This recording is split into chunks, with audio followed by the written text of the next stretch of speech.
हमल के दौरान जितनी ज़रूरी आपकी फ़िज़िकल वेल-बीइंग है, उतनी ही ज़रूरी आपकी मेंटल और इमोशनल हेल्थ भी है। आज की वीडियो में मैं आपको एक्सप्लेन करूँगी कि आप अपनी इमोशनल और मेंटल वेल-बीइंग को किस तरह से प्रमोट कर सकते हैं और किस तरह से इनके अच्छे इफ़ेक्ट्स के साथ अपने बेबी पे गुड इफ़ेक्ट्स लेकर आ सकते हैं। मैं हूँ डॉक्टर सादिया मुमताज़ और आप देख रहे हैं गायनी टॉक्स।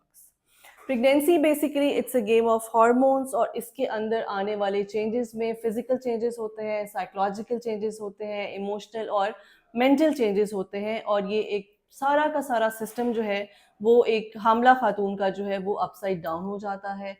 कई तो इस तरह के होते हैं कि उनकी पर्सनालिटी जो है वो टोटली चेंज हो जाती है। अब अगर देखा जाए तो सबसे पहले जो इमोशनल चेंजेस हैं वो क्यों होते हैं? उनमें सबसे पहला इम्पोर्टेंट वजह है कि जो बॉडी की फ़िज़िकल जो बॉडी में चेंज आ रहा है, उसकी वजह से थोड़ी बहुत इमोशनल स्टेबिलिटी होती है। अब फ़िज़िकल चेंजेस किस तरह से आते हैं कि ज़ाहिर है वेट गेन हो रहा है, बॉडी एक्स होती हैं, बैक में दर्द है, टाँगों में दर्द है, लोअर एब्डोमिनल प्रेशर है और साथ ही साथ साँस चढ़ रहा है। तो ये वो फैक्टर्स हैं जिससे कई दफ़ा पेशेंट इरिटेबल हो जाता है। उसके साथ अगर देखा जाए तो एक फ़ियर होता है, एक एंग्ज़ायटी होती है कि अब बच्चा पैदा होने वाला है, बहुत सी रिस्पॉन्सिबिलिटीज़ हैं, जो वो आ रही हैं, उनको टेक अप करना है। बहुत सी ख़वातीन ऐसी होती हैं जिनके पास ना तो इमोशनल सपोर्ट होती है, ना ही उनके पास कोई फ़िज़िकल हेल्प मौजूद होती है। सुबह-सुबह कोल्हू के बैल की तरह शुरू होती हैं और सुबह से लेकर शाम तक वो सिंगल हैंडेडली हर चीज़ को मैनेज कर रही होती हैं। तो ये सब चीज़ें जब मिलती हैं तो उनके ऊपर एक बहुत ही स्ट्रेस और ट्रॉमा लेकर आती हैं। हार्मोनल इम्बैलेंस बहुत ज़्यादा होता है, हार्मोन्स की वजह से जो है चिड़चिड़ापन बहुत ज़्यादा आ जाता है, इरिटेबिलिटी बहुत ज़्यादा आ जाती है और ये एक बहुत इम्पोर्टेंट फैक्टर होता है एक ऑनगोइंग जो हेल्थ चल रही है उसको मज़ीद उसको डिटेरियोरेट करने का। फ़ियर जैसे कि मैंने बताया कि बहुत सी चीज़ों का फ़ियर होता है और बहुत सी हामला ख़वातीन तो पहले दिन से ही अपनी जो मोड ऑफ डिलीवरी है कि यानी नॉर्मल डिलीवरी नॉर्मल होगी या सी सेक्शन होगा, उसी को लेकर बैठ जाती हैं और थ्रू आउट उसी पे ही एक एडेड ऑन जो है अपना स्ट्रेस लेकर चल रही होती हैं। इम्पॉर्टेंट जो इमोशनल चेंजेस आते हैं उसमें सबसे इम्पॉर्टेंट है एक तो स्लीपलेसनेस, नींद का ना आना। नींद नहीं आती है, इरिटेबिलिटी हो जाती है, मूड स्विंग्स होते हैं। मूड स्विंग्स कैसे होते हैं, कभी खुशी कभी गम, कभी रोना आ रहा है, कभी बिला वजह रोना आ रहा है, कभी कोई वजह है तो उस पे रोना आ रहा है। एंग्जाइटी जैसे कि पहले मैंने बताया कि एंग्जाइटी होती है। तो ये वो सारे फैक्टर्स हैं जो मिल के एक बहुत ही बड़ा जो है इमोशनल अपसेट जो है एक हामला खातून की लाइफ में कर देते हैं। दूसरी जो मेंटल जो डिस्टर्बेंस है उसकी अगर बात की जाए तो उसमें 2 कंपोनेंट्स हैं जिसमें एक है एंटीनेटल डिप्रेशन जिसमें एक स्लो ग्रोइंग फटीग्ड है, लॉस ऑफ एनर्जी है, एक डिप्रेशन है, किसी काम को करने का दिल नहीं करता, बस आदम बेजारी है वो पाई जाती है और साथ ही साथ एंटीनेटल एंजाइटी। एंटीनेटल एंजाइटी में आता है कि जैसे दिल बहुत तेज-तेज धड़कता है, हर वक़्त कोई ना कोई घबराहट, परेशानी रहती है, हर वक़्त किसी न किसी चीज़ का खतरा जो है, वो आपको लगा रहता है। तो ऐसी कौन-सी सिचुएशन है कि जिसमें आपको हेल्प लेनी है?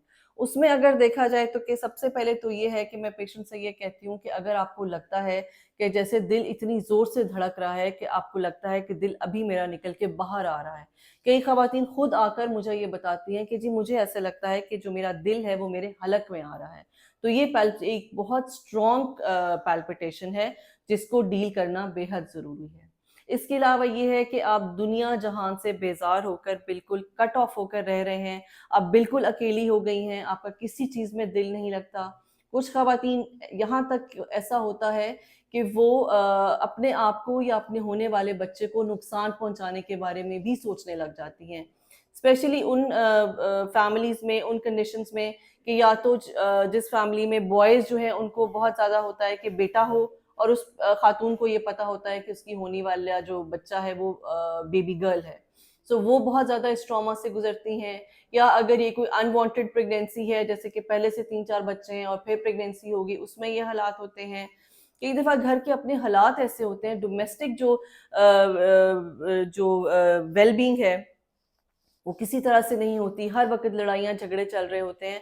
तो ऐसी सिचुएशंस में भी कुछ हामला ख़वातीन बहुत ज़्यादा उसका मेंटल इफ़ेक्ट ले लेती हैं। सो वो ना सिर्फ उनको खुद बल्कि उनके होने वाले बच्चे को भी नुकसान पहुंचा सकता है। सो अगर आप टाइमली इन कंडीशंस के दौरान हेल्प ले लेते हैं तो हम इन सब चीज़ों को डील कर सकते हैं। जो इमोशनल चेंजेस हैं उनको हम काउंसलिंग सेशंस के थ्रू, इमोशनल थेरेपीज के थ्रू जो है वो डील करते हैं। और जो मेंटल प्रॉब्लम्स हैं, जो मेंटल सेटबैक्स हैं, उनके लिए हमारे पास प्रॉपर ट्रीटमेंट्स मौजूद हैं। लेकिन वो कब होगा? वो तब होगा कि जब आप खुद हेल्प सीख करना चाहेंगे।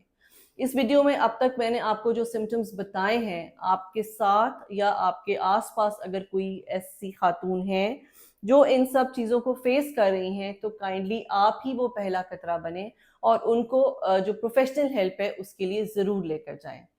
इमोशनली तो हम साइकोलॉजिकल जो है वो सेशंस करते हैं, साइकाइट्रिस्ट को, साइकोलॉजिस्ट को रेफर करते हैं और उनके पास बहुत ज़्यादा ऐसे मोड्स होते हैं जिनमें उनके काउंसलिंग सेशंस करके उनको रिलैक्स किया जाता है।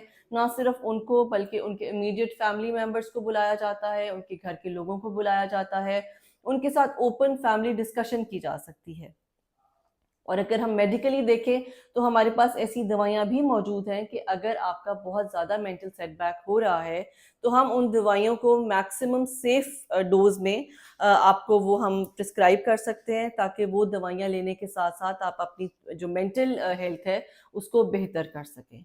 सो ये मेंटल वेलबींग जो है वो भी, जैसा कि मैंने शुरू में बताया, उतनी ही ज़रूरी है जितनी आपकी फिजिकल वेलबींग है, क्योंकि बच्चे की ग्रोथ पे आपकी मेंटल बीइंग का बहुत इंपॉर्टेंट जो है वो इफेक्ट होता है। अब ऐसी सिचुएशन में 3 ऐसे फैक्टर्स हैं जो कि आपकी मेंटल और इमोशनल वेलबींग को बेहतर बना सकते हैं। उसमें सबसे पहले तो है सेल्फ केयर। और सेल्फ केयर में है कि आपने खुद अपना ख्याल कैसे रखना है। अगर आप स्ट्रेस्ड आउट हैं तो प्लीज़ आप अपने आप को मी टाइम ज़रूर दें और उसको पॉजिटिव एनर्जीज में जो है वो यूटिलाइज करें। योगा करें, अपनी डाइट अच्छी करें, हाइड्रेशन स्टेटस अच्छा करें, अपनी जो आपकी फ्रेंड्स हैं, जो बेस्ट फ्रेंड्स हैं, अपनी मदर्स हैं, उनके साथ एक आपने डेली का 1 आवर जो है कैथारसिस आवर आपने ज़रूर निकालना है, ताकि आप अपना जो भड़ास है, अपना जो प्रेशर है वो रिलीज़ कर सकें। सेकंड फैक्टर है आपका फैमिली सपोर्ट। मैं अक्सर जो मेरे पास पेशेंट अपनी इन-लॉज़ में मदर इन लॉ के साथ आ रही हैं या सिस्टर इन लॉ के साथ आ रही हैं या हस्बैंड के साथ आ रही हैं, तो मैं उनसे ये रिक्वेस्ट करती हूँ कि ये खातून आपकी जनरेशन को अपग्रेड कर रही हैं। सो एटलीस्ट इनको, अगर आप बहुत ज़्यादा नहीं कर सकते तो इतना इमोशनली उनको सपोर्ट ज़रूर करें कि वो उनकी फिजिकल जो वेलबींग है उसको ख़राब ना करें, उनकी मेंटल हेल्थ जो है वो इससे अफेक्ट ना हो। और तीसरा जो फैक्टर है वो वही है कि अगर आप मेडिकल हेल्प लेंगे तो जो भी आपके इश्यूज हैं उनको हम सॉर्ट आउट करके आपको स्पेसिफिक जो है मल्टी डिसिप्लिनरी अप्रोच के थ्रू आपके उन सारे प्रॉब्लम्स को डील करेंगे, उनको जो है ट्रीट करेंगे और आपको मजीद जो है उनके बारे में काउंसलिंग करके आपको उनके पॉजिटिव इफेक्ट्स के बारे में बताएंगे। Thank you.